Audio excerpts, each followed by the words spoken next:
আসসালামু আলাইকুম। বইয়ে যেমন অনেক কিছুই লেখা থাকে, লাইট ফ্যান বন্ধ করতে হবে, অপচয় করা যাবে না, তারপর পানির কল ব্যবহার শেষ হলে পানির কল বন্ধ করতে হবে।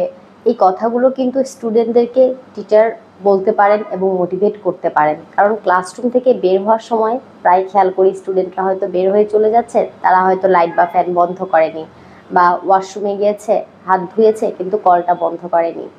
তো এটা আমাদের রাষ্ট্রীয় সম্পদ, আমরা যে অপচয় করতে পারি না বা এটা অপচয় করা ঠিক না, সচেতন থাকতে হয়। ইভেন বাসায়ও যদি এরকম দেখে লাইট টিভি অন করার পরে যখন দেখবে না টিভিটা অফ করে দিতে হবে, এই সচেতনতা বোধটুকু আমার মনে হয় স্টুডেন্টদের মধ্যে শিক্ষক হিসেবে আমরা জানাতে পারি, বারবার বলে তাদেরকে মোটিভেট করতে পারি। একইভাবে অনেক সময় তারা স্কুলের বেঞ্চে এত লিখছে যে দেখা যায় বেঞ্চটার যেই কালার সেটাই আর থাকে না, অথবা ক্লাসরুমের দেয়ালে, ওয়াশরুমের দেয়ালে এই লেখাগুলোর কারণে দেখা যায় সৌন্দর্য নষ্ট হয়। এই কথাটাও কিন্তু স্টুডেন্টদেরকে বলতে হবে যে তোমার বাসা যেমন পরিষ্কার পরিচ্ছন্ন রাখতে হবে, ক্লাসরুমটাও পরিষ্কার পরিচ্ছন্ন রাখতে হবে, তাহলে তার মধ্যে একটা সুন্দর রুচিবোধ তৈরি হবে। শিক্ষার্থীদের মধ্যে এই রুচিবোধ জাগানোটাও কিন্তু শিক্ষক হিসেবে আমাদের একটি দায়িত্ব।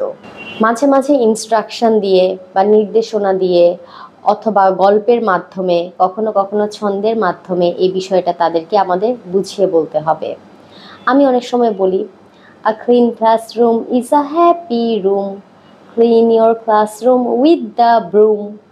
একটা পরিষ্কার পরিচ্ছন্ন ক্লাসরুম একটা হ্যাপি রুম।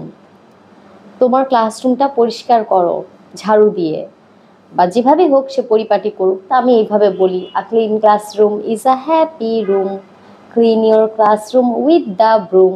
কখনো কখনো আমরা সুন্দর একটা গল্প বলেও জিনিসটা বুঝাতে পারি। এভাবে স্টুডেন্টদেরকে আমাদের সচেতন করতে হবে। Thanks for watching.